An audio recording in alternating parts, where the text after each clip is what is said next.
حضرت خدیجہ الکبریٰ رضی اللہ تعالی عنہ مکہ کے اندر ایک مالدار گھرانے کی خاتون ہے۔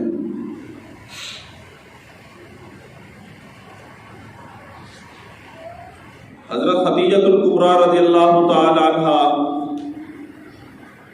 بھی آقا صلی اللہ علیہ وسلم کے خاندان میں سے ہے، خاندان قریش میں سے ہے۔ خدیجہ بنت خلید بن اسد قصی پہ جا کے سلسلہ نسب آقا صلی اللہ علیہ وسلم کے ساتھ ایک ہو جاتا ہے۔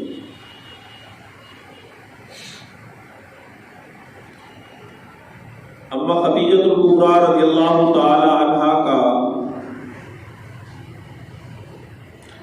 پہلا نکاح ابو ہند سے ہوا۔ اللہ تعالیٰ نے دو بیٹے عطا فرمائے، ایک کا نام ہند اور دوسرے کا نام حالہ۔ گھر والا فوت ہو گیا، عدت گزرنے کے بعد دوسرا نکاح کیا مکہ کے ایک معزز شخص عتیق نامی شخص سے۔ اللہ کا کرنا یہ ہوا کہ وہ بھی اللہ کو پیارے ہو گئے، تو تیسرا نکاح کیا اپنے چچا زاد بھائی سے۔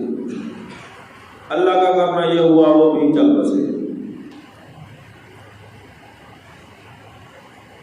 مکہ المکرمہ کے اندر اللہ تعالیٰ نے انہیں حسن و جمال بھی عطا فرمایا، اللہ تعالیٰ نے مال و دولت بھی عطا فرمائی تھی، اللہ تعالیٰ نے پاک دام بھی عطا فرمائی تھی کہ نکاح سے پہلے بھی خدیجہ الکبریٰ رضی اللہ تعالیٰ عنہ کو طاہرہ کے لقب سے پکارا جاتا ہے، یعنی پاکیزہ خاتون۔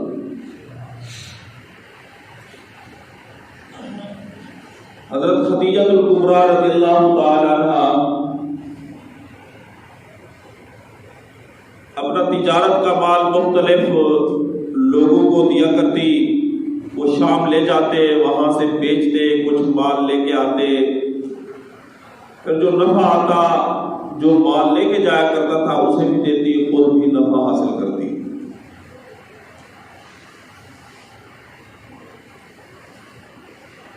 حضرت ابو طالب نے جب آقا صلی اللہ علیہ وسلم کے اندر کمالات اور صلاحیت کو دیکھا، حضرت ابو طالب نے بھی اجازت دی آقا صلی اللہ علیہ وسلم کو، آپ بھی تجارت کی غرض سے کہیں شام کا سفر کر سکتے ہیں۔ جب حضرت خدیجہ الکبریٰ رضی اللہ تعالی عنہ کو علم ہوا کہ محمد رسول اللہ صلی اللہ علیہ وسلم بھی تجارت کے لیے جانا چاہتے ہیں، تو حضرت خدیجہ الکبریٰ رضی اللہ تعالی عنہ نے پیغام بھیجا کہ اگر آپ میرا سامان لے جائیں شام کی طرف تجارت کی غرض سے، تو جو نفع میں دوسرے تاجروں کو دیتی ہوں آپ کو اس سے دوگنا نفع دوں گی۔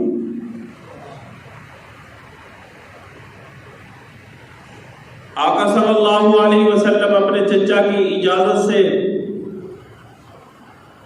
حضرت خدیجہ الکبریٰ رضی اللہ تعالی عنہ کا سامان تجارت لے کر شام کی طرف روانہ ہوئے۔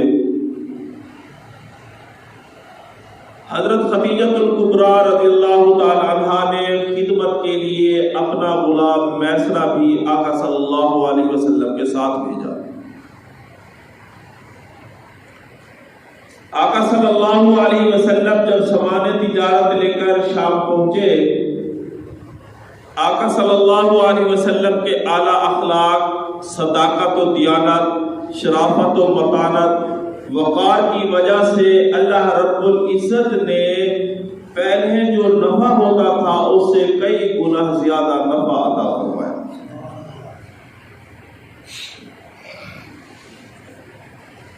آقا صلی اللہ علیہ وسلم ڈھیر سارا نفع لے کر شام سے مکہ المکرمہ کی طرف آئے، اور راستے کے اندر اپنے ملازم کے ساتھ جو حسن سلوک اختیار فرمایا اور جو شفقت اور محبت عطا فرمائی، وہ غلام بھی دیوانہ ہو گیا، مستانہ ہو گیا۔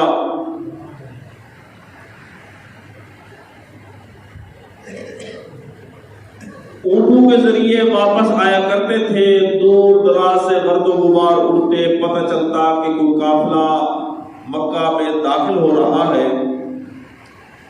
جب دور سے اثرات ہوئے کہ مکہ المکرمہ قافلہ داخل ہونے والا ہے،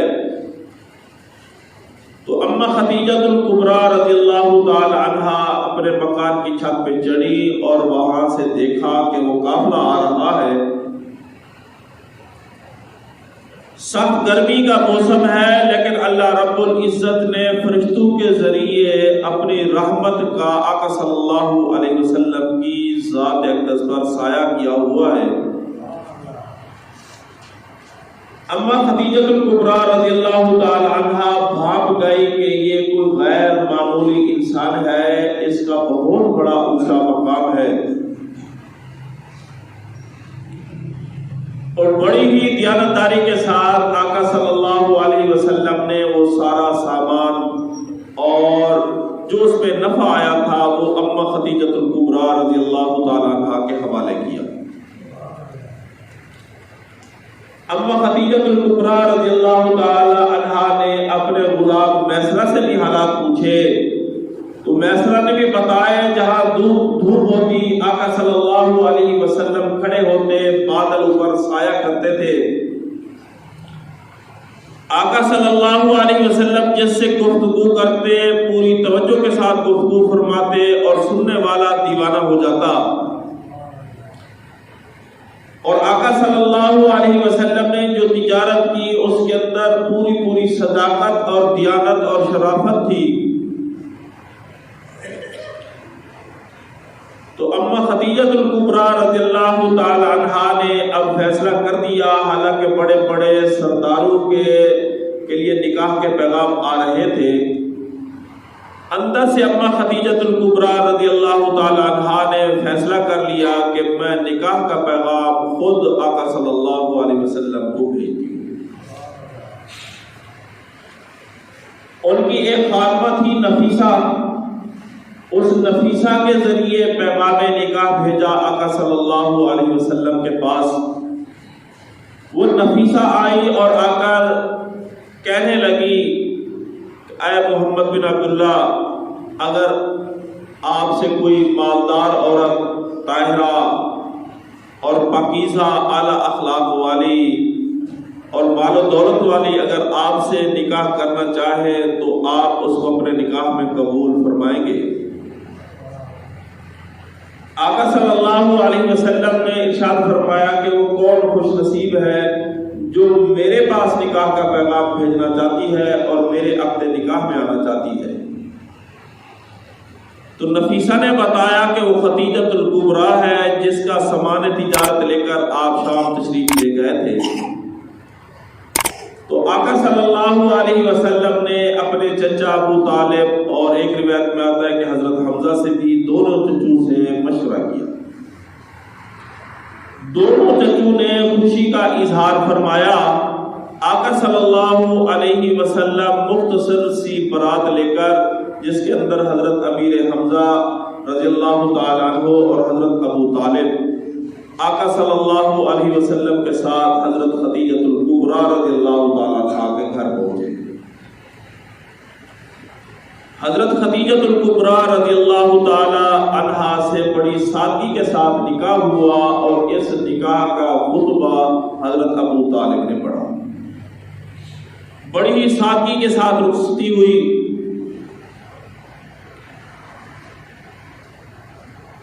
حضرت خدیجہ الکبریٰ رضی اللہ تعالی عنہا کو اللہ رب العزت نے مال و دولت سے نوازا تھا، تو حضرت خدیجہ الکبریٰ رضی اللہ تعالی عنہا نے وہ مال و دولت آقا صلی اللہ علیہ وسلم کی خدمت میں پیش کیا۔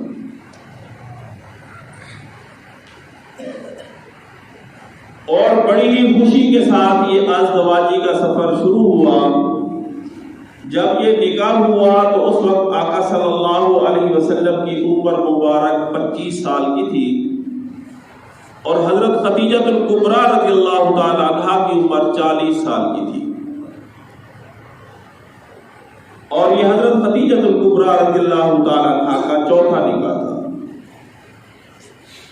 پتہ چل گیا کہ نکاح کے اندر اگر لڑکی کی عمر زیادہ ہو یہ کوئی عیب کی بات نہیں. میرے آپ کے محبوب حضرت محمد مصطفیٰ صلی اللہ علیہ وسلم نے اپنا پہلا نکاح کیا اور ایسی خاتون سے کیا جس کی عمر آپ صلی اللہ علیہ وسلم کی عمر سے 15 برس زیادہ تھی. اور کسی بیوہ عورت سے نکاح کرنا کوئی عیب نہیں. آقا صلی اللہ علیہ وسلم نے ایسی پاکیزہ عورت سے نکاح فرمایا جس کے پہلے 3 نکاح ہو چکے تھے. 5 سال تک کوئی بچہ پیدا نہیں ہوا. 5 سال کے بعد اللہ رب العزت نے آقا صلی اللہ علیہ وسلم کو اماں خدیجہ سے ایک بیٹا عطا فرمایا جس کا نام قاسم تھا. اس سے بھی اندازہ ہوتا ہے آج کل اگر معاشرے میں شادی ہوتی ہے سال بعد اگر بچہ نہ آئے تو سارے گھبرا جاتے ہیں، برادریوں میں اختلافات ہوتے ہیں، ایک دوسرے کو تانے دیے جاتے ہیں کہ یہ بچہ نہیں جل سکتی، یہ ایسی ہے، یہ ایسی ہے. بعض دفعہ نوبت طلاق تک پہنچتی ہے. ایسی کوئی بات نہیں، یہ اللہ تعالیٰ کی نعمت ہے، اللہ تعالیٰ جب عطا کرتا ہے. آقا صلی اللہ علیہ وسلم کے نکاح کے 5 سال بعد اللہ رب العزت نے پہلا بیٹا عطا فرمایا قاسم. عرب کے اندر رواج تھا جو بڑا بیٹا ہوتا اس کے نام کے ساتھ کنیت رکھی جاتی تھی. تو آقا صلی اللہ علیہ وسلم کی اب کنیت بن گئی ابو القاسم، یعنی قاسم کے ابا. عرب کے اندر کنیت کے ساتھ زیادہ پکارا جاتا تھا، نام کو کم پکارنے کی عادت تھی. اور یہ کنیت ضروری نہیں کہ بچے کی وجہ سے ہو، ویسے بھی رواج تھا. بعض دفعہ کسی خاص صفت کی وجہ سے بھی اس کی کنیت پڑ جاتی تھی. جیسا کہ ابو بکر، یہ حضرت ابو بکر یہ کوئی بکر کے ابا نہیں ہے، بکر ان کا بیٹا نہیں ہے. بکر کا معنی ہوتا ہے پہل کرنے والا، جو کہ حضرت ابو بکر صدیق رضی اللہ تعالی عنہ نے ہر نیکی کے کام کے اندر پہل کی ہے. اس وجہ سے ان کی کنیت پڑ گئی ابو بکر.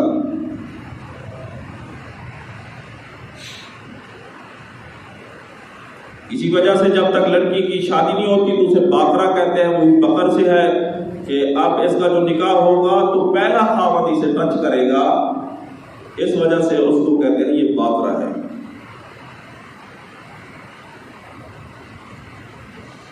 اور ایسے ہی حضرت علی رضی اللہ تعالی عنہ کو ابو تراب کہتے ہیں. ابو تراب کوئی تراب ان کا بیٹا نہیں. ایک دفعہ مسجد نبوی کے اندر لیٹے ہوئے تھے، مٹی لگی ہوئی تھی، تو آقا صلی اللہ علیہ وسلم نے محبت میں ارشاد فرمایا قم ابا تراب، کھڑا ہو جا مٹی والے. ان کا نام پڑ گیا ابو تراب. اس طرح ابو ہریرہ، یہ کوئی ہریرہ مانا ہوتا ہے بلی، کوئی بلی کا باپ نہیں تھا بلکہ وہ بلی کے ساتھ کھیلتے کودتے تھے تو عبد الرحمن نام تھا تو کنیت پڑ گئی ابو ہریرہ. اس طرح امام اعظم ابو حنیفہ رحمہ اللہ کا نام نعمان بن ثابت ہے لیکن مشہور ابو حنیفہ کے ساتھ ہے. حنیفہ کو ان کی بیٹی نہیں تھی یا بیٹا نہیں تھا، بلکہ خالص کا معنی ہوتا ہے، خالص کو حنیف کہتے تھے کیونکہ انہوں نے دین کو خالص بغیر ملاوٹ کے ہم تک پہنچایا. اس وجہ سے ان کی کنیت پڑ گئی ابو حنیفہ. تو آقا صلی اللہ علیہ وسلم کا پہلا بیٹا پیدا ہوا قاسم، کنیت پڑ گئی ابو القاسم. اس کے بعد اللہ رب العزت نے بیٹی عطا فرمائی زینب. اس کے بعد پھر اللہ رب العزت نے بیٹا عطا کیا جس کا نام ہے عبداللہ. عبداللہ کے 2 لقب تھے، طیب اور طاہر. یہاں مغالطہ لگتا ہے کہ طیب اور طاہر الگ بیٹے تھے، الگ نہیں تھے. بیٹا آقا صلی اللہ علیہ وسلم کا تھا عبداللہ. اس کے لقب تھے، طیب بھی عبداللہ کو کہتے تھے، طاہر بھی عبداللہ کو کہتے تھے. اس کے بعد اللہ رب العزت نے ام کلثوم بیٹی عطا فرمائی، پھر رقیہ عطا فرمائی، پھر حضرت فاطمہ الزہرا رضی اللہ تعالی عنہا بیٹی عطا فرمائی. آقا صلی اللہ علیہ وسلم کی یہ ساری اولاد 4 بیٹیاں اور دو بیٹے یہ اما خدیجہ الکبریٰ رضی اللہ تعالی عنہا کے بطن سے ہوئے. ایک بیٹا ہے ابراہیم جو ماریہ قبطیہ کے بطن سے اللہ رب العزت نے پیدا فرمایا. آخرکار ایک وہ وقت بھی آیا کہ اللہ رب العزت نے آقا صلی اللہ علیہ وسلم کو غار ہیرا کے اندر ختم الرسول بنا کر مبعوث فرمایا اور پہلی وحی نازل فرمائی. جبریل علیہ السلام آئے اور عرض کرنے لگے کہ اقرا. آقا صلی اللہ علیہ وسلم نے ارشاد فرمایا ما انا بقارئ. سورہ علق کی پہلی آیات جبریل علیہ السلام سنا رہے تھے اقرا، جس کا معنی ہے پڑھیے. آقا صلی اللہ علیہ وسلم جواب ارشاد فرماتے ما انا بقارئ، میں پڑھا ہوا نہیں ہوں. اب یہ مطلب نہیں تھا کہ اگر کوئی پڑھا ہوا بھی نہ ہو اسے کچھ کہلوایا جائے تو وہ کہہ سکتا ہے، لیکن وہ اس وحی کا بوجھ سمجھتے تھے کہ پوری انسانیت کا نبی بننا ہے، سب کے اخلاق کو درست کرنے کی کوشش کرنی ہے، سب کو دعوت دینی ہے، اور یہ وحی کا علم کا بوجھ میں نے اپنے سینے کے اندر اسے سمانا ہے. اس وجہ سے آگے وہ ارشاد فرماتے تھے ما انا بقارئ. لیکن اللہ رب العزت کا فیصلہ تھا. اللہ رب العزت نے آقا صلی اللہ علیہ وسلم کو ختم الرسول بنانا تھا اور اپنے بعد تمام مخلوقات سے بڑھ کر مرتبہ عطا فرمانا تھا. تو جبریل علیہ السلام نے اپنے سینے کے ساتھ لگایا. اللہ رب العزت کی جانب سے سینہ مبارک کے اندر طاقت بھر دی گئی. اس کے بعد جبریل علیہ السلام نے عرض کیا اقرا. اب آقا صلی اللہ علیہ وسلم ساتھ پڑھتے جا رہے اقرا بسم ربک الذی خلق. اب آقا صلی اللہ علیہ وسلم کے جسم اطہر کے اندر گھبراہٹ پیدا ہوئی. یہ کوئی کسی مخلوق کا ڈر نہیں تھا کہ ڈر کی وجہ سے گھبراہٹ ہو،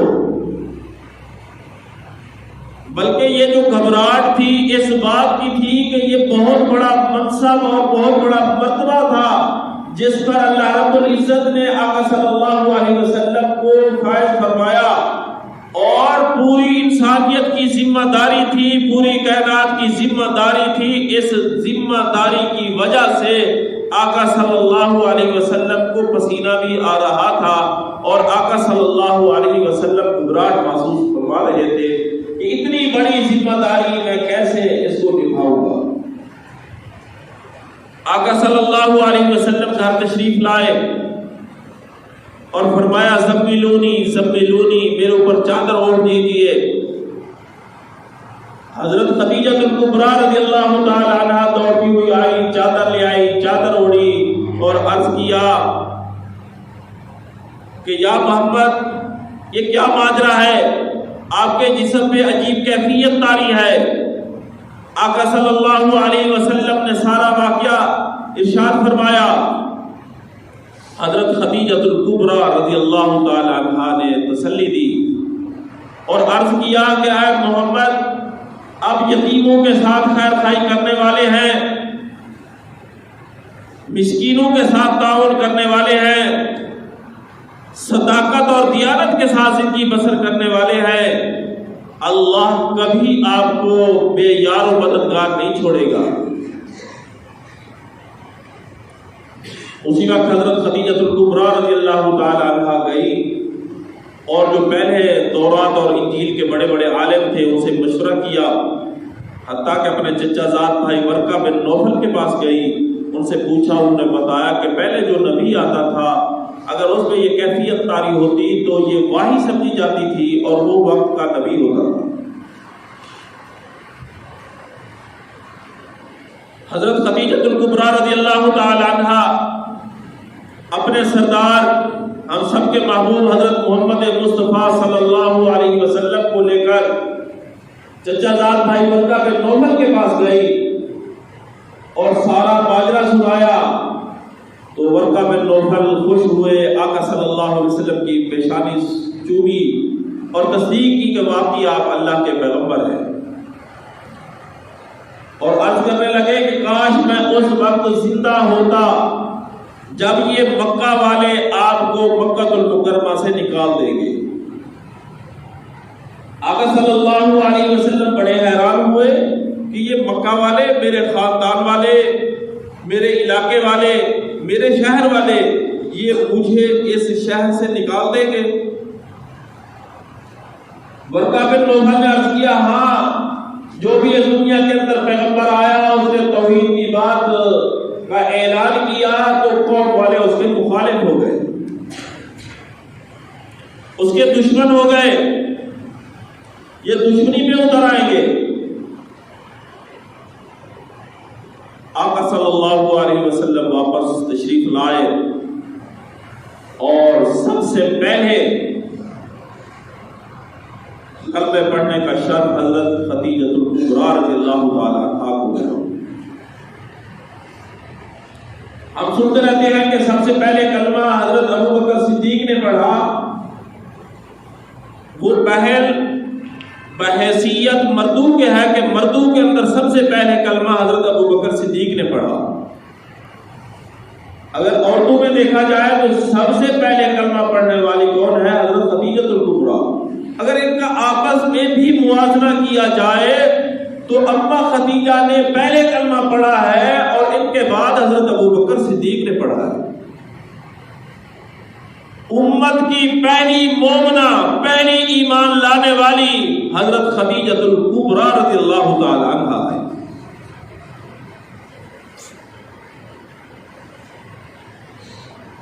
آقا صلی اللہ علیہ وسلم نے اب یہ دعوت کا کام شروع کیا۔ بچوں کے اندر حضرت علی رضی اللہ تعالی عنہ نے کلمہ پڑھا، آزاد مردوں کے اندر حضرت ابو بکر صدیق نے پڑھا، غلاموں کے اندر زید بن حارثہ نے کلمہ پڑھا، اور یہ دعوت و تبلیغ کا کام شروع ہو گیا۔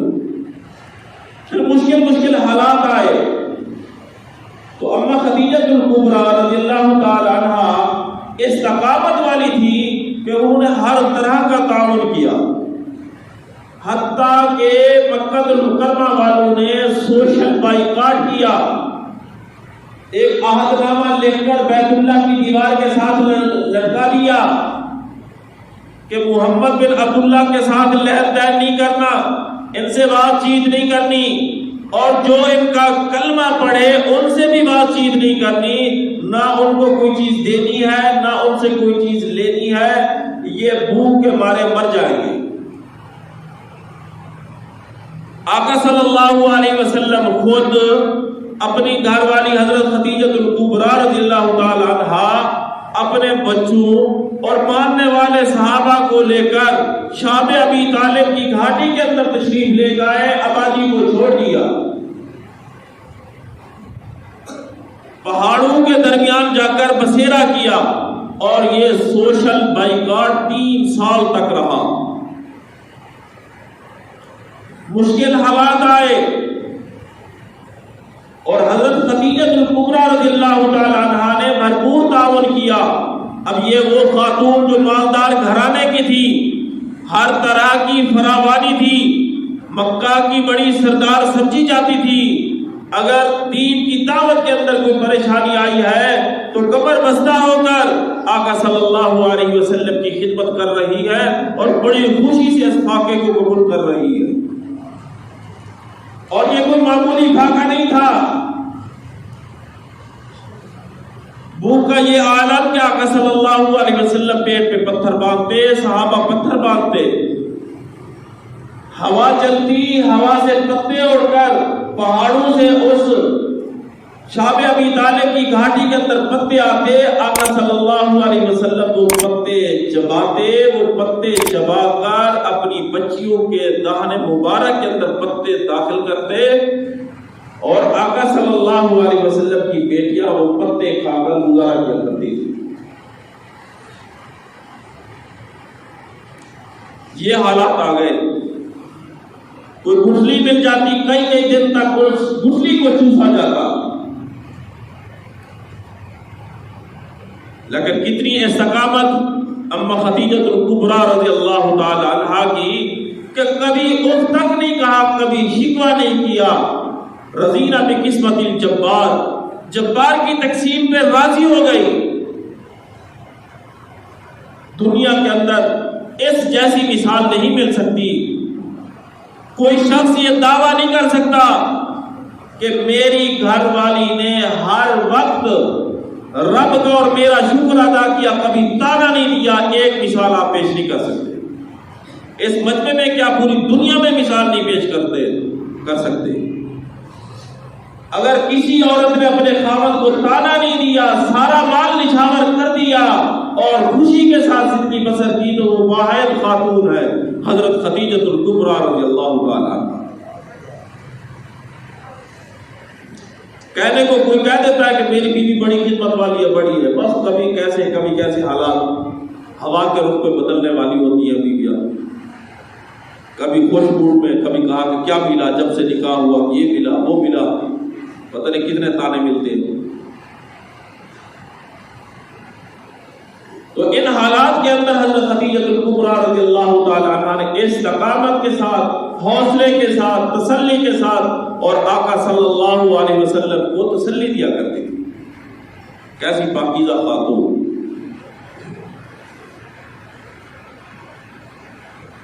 آقا صلی اللہ علیہ وسلم ایک دفعہ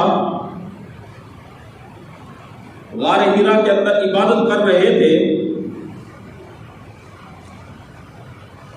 تو حضرت خدیجہ الکبریٰ رضی اللہ تعالی عنہا نے کھانا بنا کر 4 میل کے فاصلے پہ تشریف لے گئی اور آقا صلی اللہ علیہ وسلم کی خدمت میں کھانا پیش کیا۔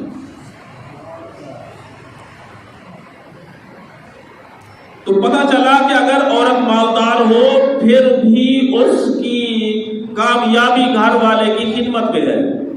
آج 4 لفظ بچیاں پڑھ جاتی ہیں، خاوند کی خدمت کے لیے تیار نہیں، کہتے ہوٹل سے کھانا نہیں پکوایا، خود تیار کیا، 4 میل پیدل چل کر آقا صلی اللہ علیہ وسلم کو کھانا پیش کرنے کے لیے۔ اللہ رب العزت نے کیا انعام ارشاد فرمایا کہ جب یہ کھانے کے لیے گئی، خدمت کرنے کے لیے گئی، اللہ رب العزت نے جبریل علیہ السلام کو بھیجا۔ جبریل علیہ السلام نے آ کر عرض کیا کہ یا رسول اللہ رب العزت خدیجہ الکبریٰ رضی اللہ تعالیٰ عنہا کو سلام پیش فرماتے ہیں نام لے کر، اور میں بھی سلام عرض کرتا ہوں۔ اللہ رب العزت نے فرمایا ہے کہ آپ سے اللہ تعالیٰ راضی ہے۔ اللہ تعالیٰ نے جنت کے اندر آپ کا ایک محل بنا دیا ہے جس کے اندر کسی پتھر کا استعمال نہیں بلکہ موتیوں کا گھر ہے۔ تو خدمت میں کیا ملتا ہے گھر والے کی خدمت پہ؟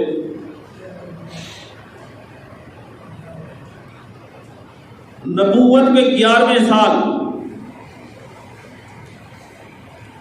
حضرت خدیجہ الکبریٰ رضی اللہ تعالی عنہا کی وفات ہوئی۔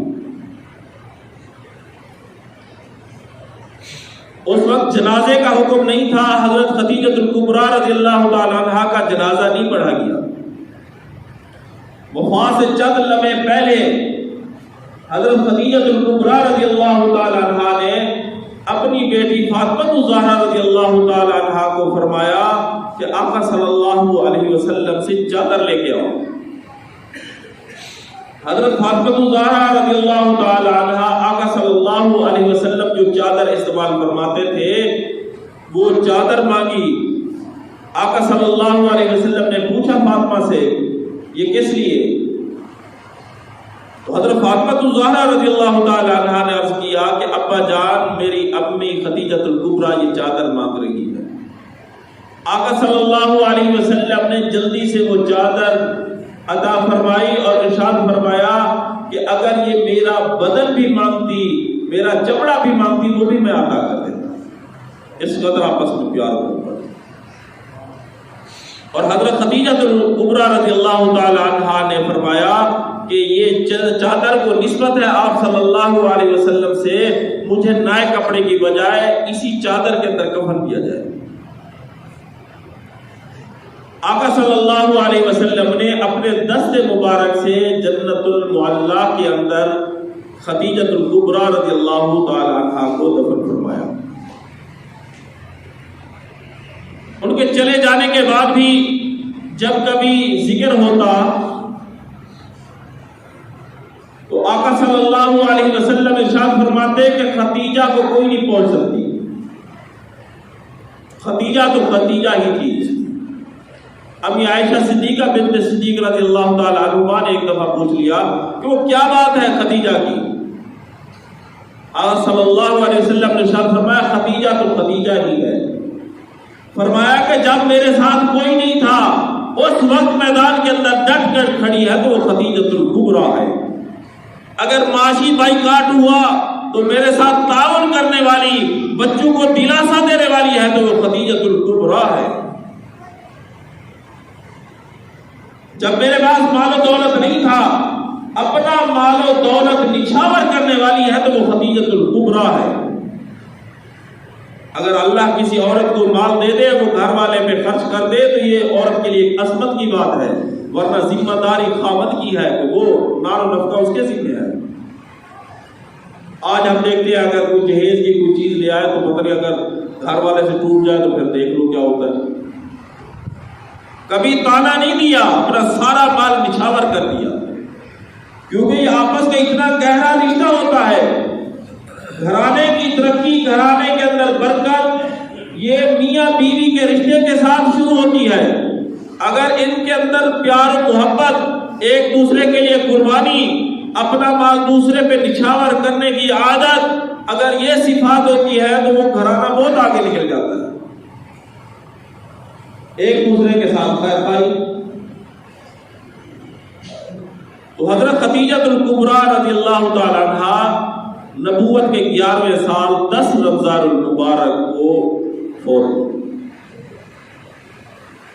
تو حضرت خدیجۃ الکبریٰ رضی اللہ تعالی عنہا کی چند صفات نمایاں ہیں۔ ایک صفت یہ ہے کہ آپ کی عمر آقا صلی اللہ علیہ وسلم سے 15 سال زیادہ تھی، لیکن پیار و محبت ہر طرح سے زیادہ تھا۔ دوسرے نمبر پر اللہ تعالیٰ نے حضرت خدیجۃ الکبریٰ رضی اللہ تعالیٰ عنہا کو مال و دولت سے نوازا تھا۔ آپ نے تانا نہیں دیا، اپنا سارا مال آقا صلی اللہ علیہ وسلم کی ذات اقدس پر نچھاور کر کے عظمت حاصل کی اور اللہ کے ہاں ایک مقام حاصل کیا، کبھی تانا نہیں دیا۔ تیسری خصوصیت یہ ہے کہ جب معاشی بائیکاٹ ہوا، فاقہ تھا، اس وقت حضرت خدیجۃ الکبریٰ رضی اللہ تعالی عنہا نے ساتھ دیا ہے، تعاون کیا ہے، چھوڑا نہیں، تانا نہیں دیا۔ چوتھی خصوصیات ہے کہ یہ سادات خاندان کا جو نسب ہے یہ اماں خدیجۃ الکبریٰ رضی اللہ تعالی عنہا سے شروع ہوا، جو قیامت تک باقی رہے گا۔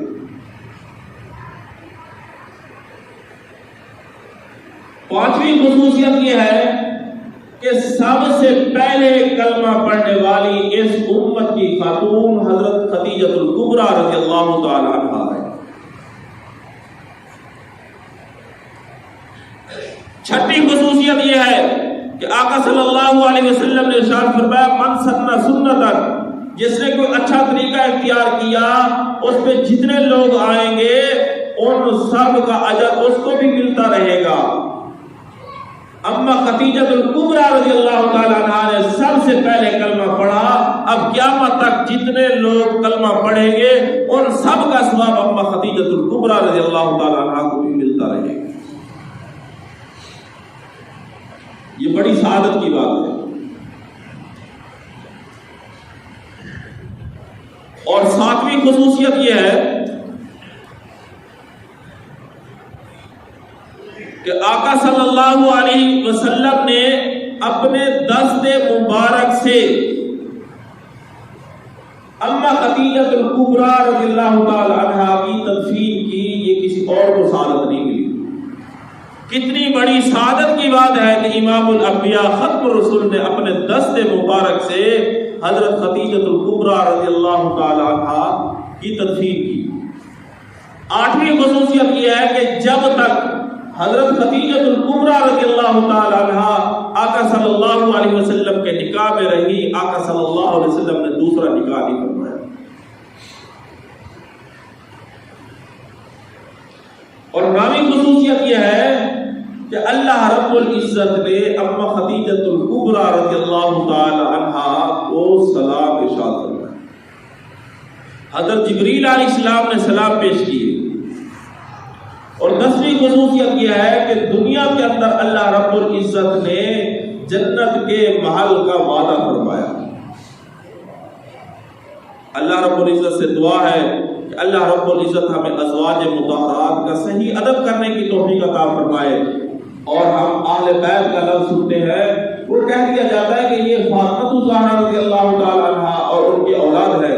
جب فاطمہ اہل بیت میں ہے تو ان کی اماں جس نے اسے جنا، جس نے تربیت کی، جس کی گوشت میں رہی، اور جو آقا صلی اللہ علیہ وسلم کی صاحب فراشہ ہے، تو آیا وہ اہل بیت میں کیسے رہی؟ اہل بیت گھر والوں کو کہتے ہیں. گھر والوں میں سب سے پہلا درجہ آقا صلی اللہ علیہ وسلم کی گھر والیوں کا ہے، اور یہ پوری امت مسلمہ کی مائیں ہیں.